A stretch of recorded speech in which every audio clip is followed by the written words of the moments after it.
rakkinna jiru jecha wallahi billahi rakkinna jechu rakkinna jiru jecha gadi galee qabri abbaa kiyyaa nagarree qabri abbaa kiyyaa inagarree jechuudha. Rakkinnaaf malee waan biraatiif miti. Rakkoon achi keessa jiru akka namni dhaabannee asuun kanaa jecha.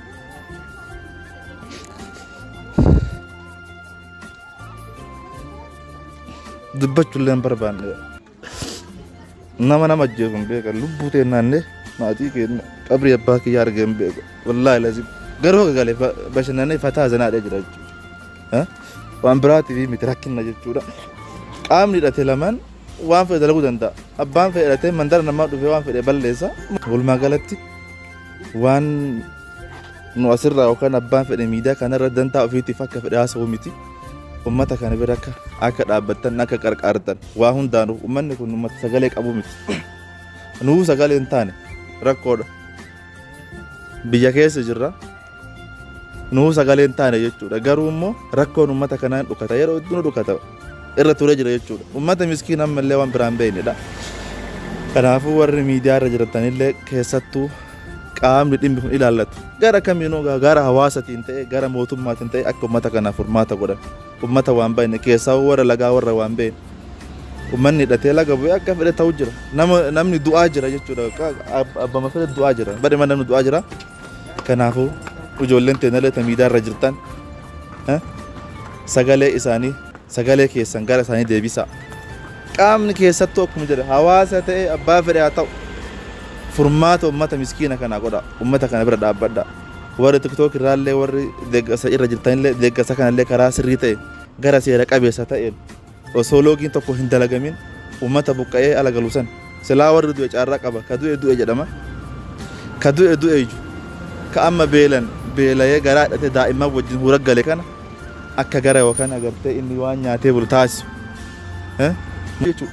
Qaamni hidhatee ala jirullee ummata kana yaadu mootummallee ummata kana yaadu yoo kun dhufee doorsisu kaantu yoo warri huraa dhufee ati ergamtuu bilchiginaa ani nama kana ajjeesu mootummaa dhufellee ati ergamtuu shan dhufee nama kana ajjeesu. Kanaafuu waan kana dhimma kana hundi namoonni akka Oromootti akka hawaasaatti akka abbootii gadaatti akka abbootii amantaatti dhimma ummata sirkaa keessa galtanii akka laaltan jechuu barbaade.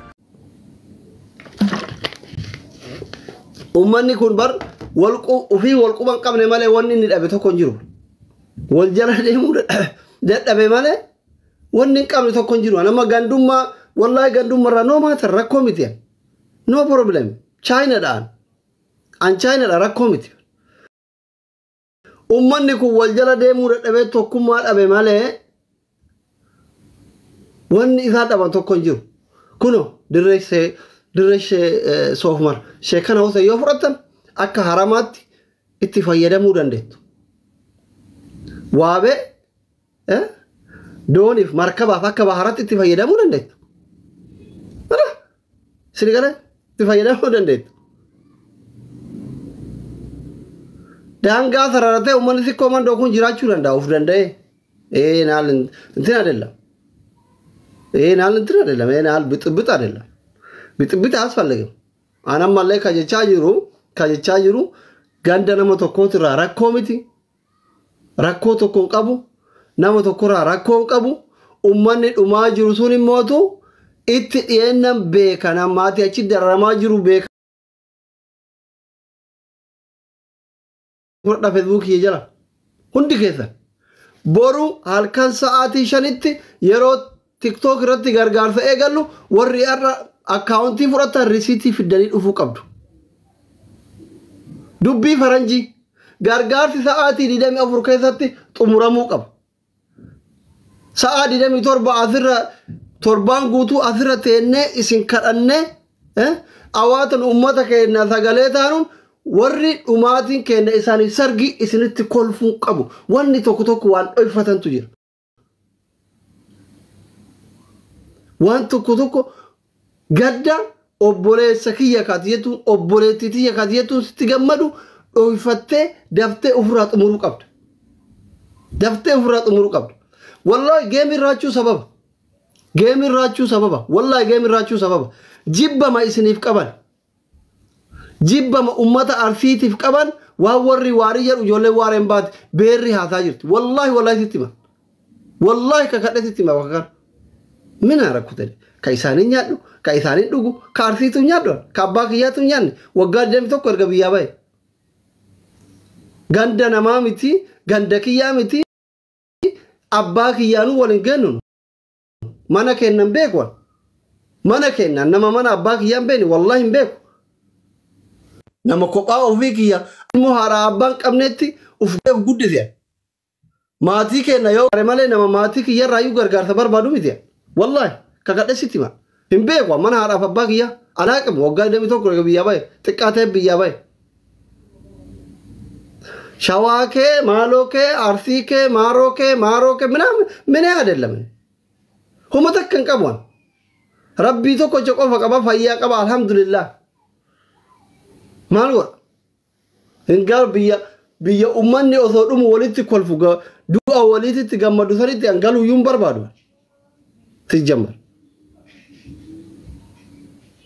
تجمع بربادو نمو ما كيسال فتبار أورمو متي نمو ما كيسال فت يرو أبوليز كيدو الشو يبغى يرو هاتي تبيلوفتو السي بقى بيلوفت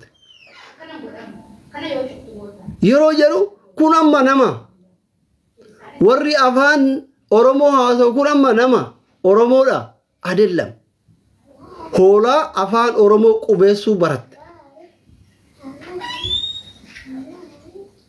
أكامتي قام نمان سيدان ده أشي أما وصو تبيلوفتو تون جارتي تيتاتي الموتي يتاتي منامن آرين الرقابدوف باقا جتة تجمعوا دنيت هم فرنا أوكي هم فرنا أصوفون كي يتاته إيش جمعوا يسات نوتوكي إبلون توكي ور إبلون توكي جت كان أماجر يكون فون ديجا كي يتوكو كيسن جرو أكما كيسن أرسوم أورموما وريتكام تعلق كذا بترفه نانا وثرين بيك تعلق मैं यो अतिसारी तिगम्मा दुगर माल अब्बा के नगोड्डात mahayim wallala keeti jechuun rakkoo harmee takkaatti gammaduun mahayyiminat no yema carrasha Oromoon si jibbe Oromoon na jibbuu miti hudduu fi hajibbu ummata keessan gargaara ene jaalala Oromoon barbaadu akka ummanni gargaaramu barbaadu malee na jaalatumaan naa godha na jibbumaan naa godha maal go Oromoo na jaalatus mina Oromoon eenyu jaalatee eenyu waa godhee beeka eenyu mame Oromoon bar hacee miliyoona 50 jaaladha jedhu bar ummata gumaan baasini maas